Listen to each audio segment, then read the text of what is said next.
YouTube. So we've all been in that place where we are in a calorie deficit. We feel like we're going to the gym, right? And we just can't lose that little last bit of fat, right? So that's exactly what this video is going to be about. It's going to be losing that last bit of fat. So you've had some success on your journey, you lost some fat, but you just can't get rid of that last bit, right?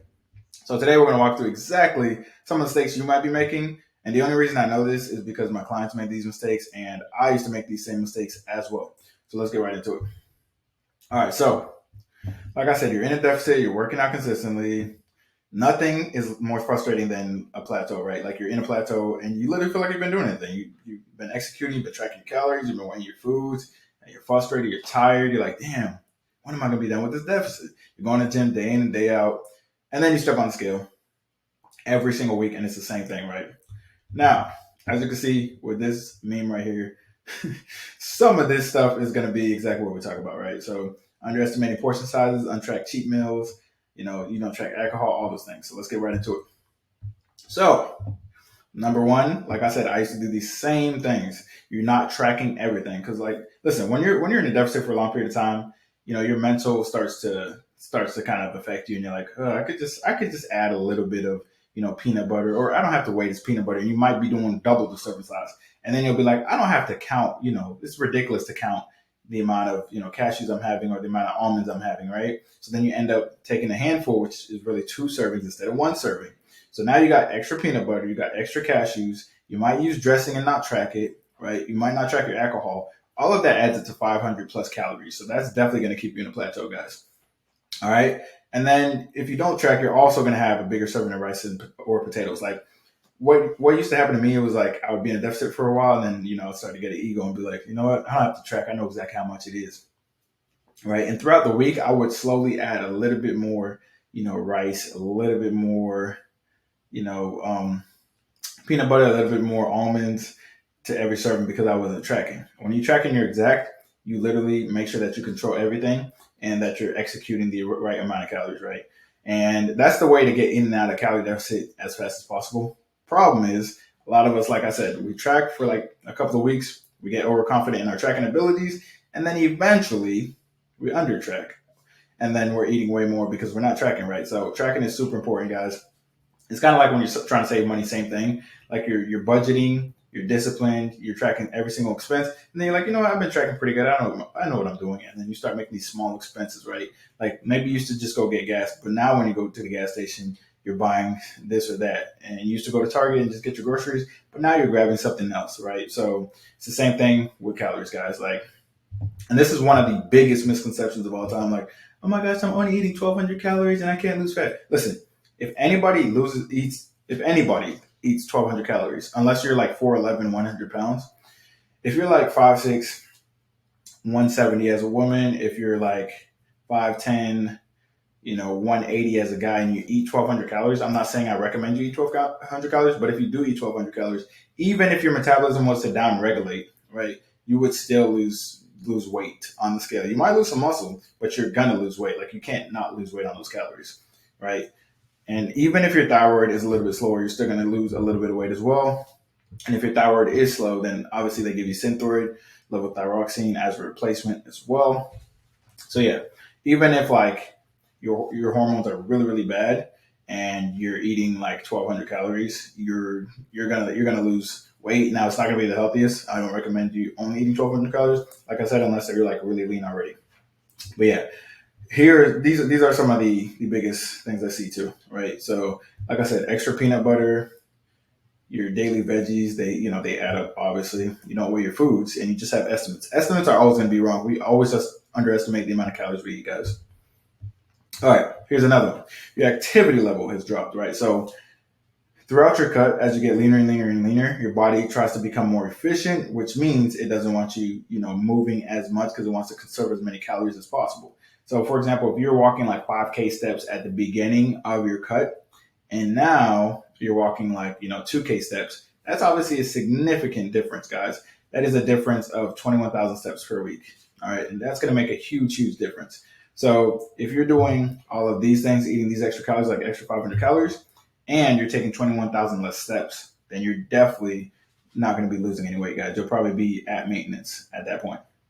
All right, so make sure you always keep track of your activity level, like at the beginning of your cut. Like if you started your cut at 2,000, steps per day, and you keep it at 2,000 steps per day, then that's totally fine, right? But ideally it would be like you start at 2,000 steps per day, and then you get to 5,000, then you get to 10,000. That would be the ideal, right? What you don't want is you start the cut at 10,000 steps per day and then drop it down to 2,000. Like you'll notice a significant difference, all right? Because obviously you'll be expending less calories. All right. And then one of the biggest ones, right? This goes along with not tracking, but you're just actually not in a deficit, right? So I can't tell you how many times I've gotten on the phone with somebody and they've been like, or I got on a Zoom call or I've been in the DMs with someone and they're like, yeah, I'm barely eating but not losing weight. Like that's just not true, guys. Like that's literally the biggest misconception. Now, you might only eat 1 to 2 meals, but what those meals consist of, what you snack on throughout the day, what you drink throughout the day. Like I've had people, they only ate 1 meal, and I'm like, wow, that's actually a pretty solid meal. It's like a 700 calorie chicken and rice, and then some vegetables. Very, very simple, but they drink soda throughout the day, right? And then they also ate a lot of sunflower seeds. And 1 cup of sunflower seeds is like 600 calories, and then 3 sodas is like 600 calories as well. But then it has a lot of sugar, and sunflower seeds have a lot of fat. So you're eating majority fats and sugars, which, that's energy sources. So they're both going to be stored as fat. And then you're not eating just that 1 meal, you're eating 1,800 calories if you add that up, right? 600 of soda, 600 calories of 3 bottles of soda, 600 calories from, a cup of sunflower seeds, and then another 600 calories from like the rice and chicken, right? So that's 1,800 calories. So even if you don't think you eat a lot, you're eating more than you think you are. And then another thing I see a lot is like Starbucks coffees, right? Like the mochas in the morning, and then you might have like, you may be feeling banana bread too, right? So you might have mocha and banana bread, and you're like, it can't be that bad, right? Mocha latte is 390 calories. Banana bread, that's like 240 or something like that. So that's already 600 calories. Majority is coming from carbs, sugar, and fat. Like sugar and fat literally will make a difference in your physique. Like you'll notice if you're eating majority, like even if you're in a deficit and you eat majority sugar and fat, you'll lose weight, but you'll be like more skinny fat, right? And you definitely want your protein to be higher. So yeah, you need to track everything. Stop being stubborn, drop your ego, and actually track your calories. Don't make these estimates. I don't like estimates. If anybody asks me like, hey, why am I not losing weight? And I'm like, how much are you eating? And they give me estimates, that's why, because you're not actually tracking. You're giving estimates. You're always gonna be wrong with estimates. All right? Always. All right. Another thing is you're focusing too much on cardio and you're not strength training enough. So if you overdo cardio, yes, you're like, if you do a lot of cardio, like an hour a day, and you don't do any strength training, what's going to end up happening is your cortisol levels are going to be higher, right? Which means you'll store more fat. Versus if you do strength training like 4 to 5 times a week, you're going to maintain your muscle throughout the cut, right? And you'll lose majority fat, and you'll be gaining more muscle, which burns more fat, guys. So yes, cardio is good to increase calorie deficit, but strength training is superior for long-term fat loss. So if you don't, for example, if you plateau at like 2,100 calories and you're actually tracking, you plateau at 2,100 calories because you got leaner, like you dropped 20 pounds, you can add cardio or you can lower your calories. It's always going to be easier to lower your calories though, because cardio is just, for me personally, like if I lower my calories, I get better results than if I increase my cardio. If I increase my cardio, I just get hungrier and then I look less muscular as well. So definitely creating a deficit through nutrition is always going to be, much better. All right. Another thing is you're being impatient. As you can see by this, this is how a lot of you guys think, right? You've been dieting for 3 hours, but you're still not skinny. That's how a lot of you guys think, right? So most people will say that they're in a plateau if they don't lose weight for like 7 to 14 days. And that is not a plateau, because a lot of times, like if my clients start with me, depending on where they were before. So for example, let me give you actually a really good example. So client of mine, if you guys scroll down on my YouTube, you'll see her, Marie. Um, she lost, 20 pounds and 10 inches off her waist, which is a lot, guys. That's a lot of inches, but that means she gained some muscle too. So she wasn't strength training before she started working with me, right? So the first thing we were doing was working on her form and all that stuff and actually strength training. So when she actually started strength training, obviously she's not going to be losing weight. She'll be gaining some weight, but she'll be losing fat, right? So within the first 14 days, if she only stepped on a scale, she'd be a little discouraged. She'd be like, wow, I'm not losing anything. But, her weight stayed the same, but she started losing waist size already, right? So after 2 months, yeah, she dropped like, what did she drop? Like 6 pounds, but she dropped like 4 inches off her waist already, right? So that's a lot of progress. And then by the last 2 months, she lost the last 6 inches off her waist, which is insane. But yeah, so that's why the scale is not everything, guys. And when you're actually trying to like lose fat, you want to focus on different factors like how do you feel, how's your energy levels, how's your strength in the gym, how are clothes fitting you, right? How are clothes fitting you? That's a great sign of progress. All right. Now, another reason you would be impatient is because you're in a deficit that's not sustainable. So if a deficit is not sustainable, you're like, yo, I cannot stand keto. There's no carbs. I need to hurry up and finish this shit so I can stop. Like you're just thinking about just ending it, right? That's why when people stop keto, they go absolutely crazy with the food. I see it all the time. Or if they do water fast and they lose like quote unquote 20 pounds, just a lot of muscle glycogen, they end up gaining like 30, right? All right, so here's the bottom line, guys.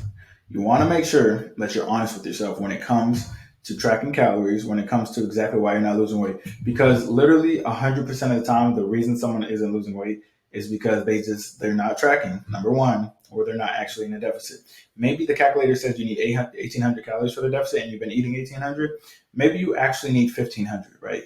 Maybe you've crash dieted so many times that you need 1,500, right?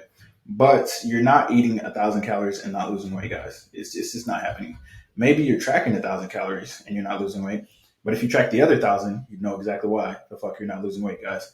All right. So, like I said, one of the hardest things to do is to be honest with yourself and realize that, like, because I used to do skinny pop at night and I used to eat extra skinny pop, and that shit was holding me back because I would do like a bowl of that. That's like 300 calories because I'd like fill that bowl up, right? So it's the extra 300 calories. I mean, it's not the unhealthiest, but I was trying to lose fat actively. Obviously, that's not going to help, right?